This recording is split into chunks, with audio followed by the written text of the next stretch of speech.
வணக்கம் அன்பர்களே, வாங்க நாம இன்னைக்கு சென்னா தால் ஃப்ரை எப்படி செய்யலான்னு பார்க்கலாம். இது சாப்பிட்றதுக்கு ரொம்ப சுவையா இருக்கும், டேஸ்டியா இருக்கும். ஈவினிங் ஸ்நாக்ஸா பசங்களுக்கு நாம இதை கொடுக்கலாம். வாங்க இதை நாம எப்படி செய்யலான்னு பார்க்கலாம். இதுக்கு 1 கப் அளவுள்ள சென்னா தால் எடுத்துக்கோங்க. இதை நீங்க 2 மணி நேரம் தண்ணியில ஊற போட்டு எடுத்துக்கோங்க. அதுக்கு மேலே இதை ஊற வைக்காதீங்க. 2 மணி நேரம் ஊறுனா போதும். இதை ஊறின பிறகு தண்ணியை வடிகட்டிட்டு நல்லா 2 முறை நல்லா அலம்பிட்டு தண்ணியை நல்லா வடிகட்டிட்டு நாம் இதை ஒரு காட்டன் கிளாத்தில் போட்டு இதை நல்லா உலர்த்தி வைப்போம். நல்லா காய வைக்கலாம். காய வச்சு ரொம்ப வெயிலில் காய வைக்காதீங்க. ஃபேனு கீழே இருந்தாலே போதும். ஒரு காட்டன் கிளாத்தில் போட்டு 3/4 பதம் ஈரம் போகிற வரைக்கும் இதை காய வைங்க. இந்த மாதிரி ஒரு காட்டன் கிளாத்தில் இதை அலம்பின பருப்பை இதில் போட்டு நல்லா பரப்பி வச்சு உலர்த்தி வைங்க. இது வந்துட்டு உங்களுக்கு ஒரு 1/2 ஹவர்லக்குள்ளே இது தண்ணியெல்லாம் ட்ரை ஆகிடும், காஞ்சிடும். காஞ்ச பிறகு வாங்க பார்க்கலாம். இப்போ பாருங்க, இது நல்லா காஞ்சிடுச்சு பாருங்க. கையில் ஈரம் ஒட்டக்கூடாது, ஒட்டல பாருங்க. நல்லா அப்படி எடுத்து அப்படி போட்டிங்கன்னா அது பாருங்க, இந்த மாதிரி பக்குவத்தில் இது காயணும். இப்போ இதை காஞ்சாச்சு. இதை நாம் எண்ணெயில் பொரித்து எடுத்துடலாம்.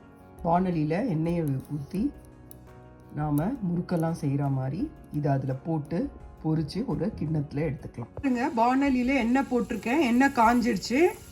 அடுப்பை மீடியம் ஃப்ளேமில் வச்சுக்கோங்க. இப்போ நாம் காய வச்சு எடுத்த பருப்பை கொஞ்சம் கொஞ்சமாக போட்டு பொரிச்சு எடுத்துக்கலாம். ரொம்ப கலரு ரொம்ப செவந்துடக்கூடாது. மீடியமான ஸ்டேஜில் நாம் அதை எடுத்துடணும்.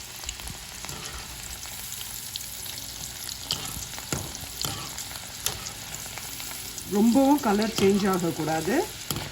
இங்கே பாருங்கள், நல்லா அந்த இது நல்லா நுரைச்சி வர்றது அப்படியே நின்றுடும். அந்த ஸ்டேஜில் அப்படியே நாம் பருப்பை நாம் எடுத்து ஒரு பாத்திரத்தில் மாற்றிக்கிட்டு இதே மாதிரி எல்லா பருப்பையும் கொஞ்சம் கொஞ்சமாக போட்டு ஃப்ரை பண்ணி எடுத்துக்கோங்க. வாங்க பார்க்கலாம். இந்த ஸ்டேஜில் நாம் இதிலிருந்து பொரிஞ்சிடுச்சு. நாம் இதிலிருந்து இந்த பருப்பெல்லாம் எடுத்துடலாம். எடுத்துட்டு ஒரு பாத்திரத்தில் இதை மாற்றிக்கோங்க. உங்ககிட்ட கிச்சன் டவல் இருந்தால் அந்த கிச்சன் டவலில் கூட இதை போட்டு வச்சிங்கன்னா எண்ணெய் வடிஞ்சிடும். இதே மாதிரி மீதி இருக்க பருப்பெல்லாம் ஃப்ரை பண்ணி எடுத்துக்கலாம். பாருங்க, நான் எல்லாத்தையும் பொரிச்சிட்டேன். பொரிச்ச பிறகு எல்லாத்தையும் கலெக்ட் பண்ணதை திரும்பியும் ஒரு வாட்டி இந்த ஆயிலில் போட்டு ஒரு வாட்டி மொத்தத்தையும் ஃப்ரை பண்ணி எடுக்கிறேன். இந்த மாதிரி பண்ணி எடுக்கும் போது நல்லா கிறிஸ்பியாக இருக்கும். ஒவ்வொரு வாட்டியும் பொரித்து எடுத்து எல்லாம் மொத்தமாக வச்சுட்டு திரும்பியும் ஒன்றா போட்டு பொரித்து எடுக்கிறேன். இந்த டைமில் இது ரொம்ப நல்லா கிறிஸ்பியாக இருக்கும். இதே மாதிரி நீங்களும் செய்யுங்க. பாருங்கள், இந்த மாதிரி ஃப்ரை பண்ணி வச்சுருக்கேன். இந்த ஸ்டேஜில் நாம் என்ன பண்ணலாம்?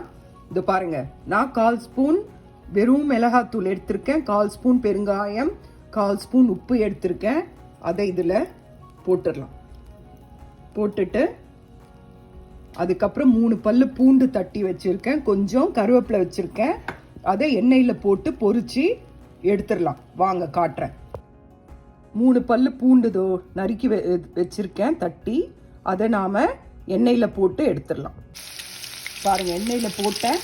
இதை அப்படியே எடுத்து நாம் பொரித்து வச்ச கடலைப்பருப்பில் போட்டுடலாம். நல்லா வாசமாக இருக்கும், சூப்பராக இருக்கும். இதே மாதிரி கறிவேப்பிலையும் பொரித்து போட்டுடலாம். அதில் இங்கே பாருங்கள், கறிவேப்பிலையும் நாம் எண்ணெயில் போட்டு பொரித்து எடுத்து நாம் பொரித்து வச்ச பருப்பில் போட்டுடலாம்.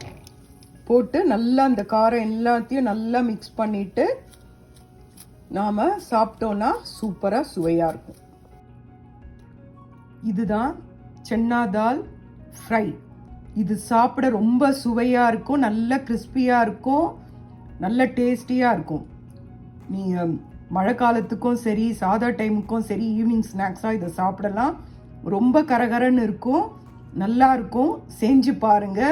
ரொம்ப ஈஸியான டிஷ்ஷு தான் இது. ரொம்ப சுலபத்தில் செஞ்சிடலாம். அதனால் இதை நீங்கள் உங்கள் குழந்தைங்களுக்கும் செஞ்சு கொடுங்க. உங்களுக்கு கறிவேப்பிலையை பொடியாக கூட இதில் போடலாம்.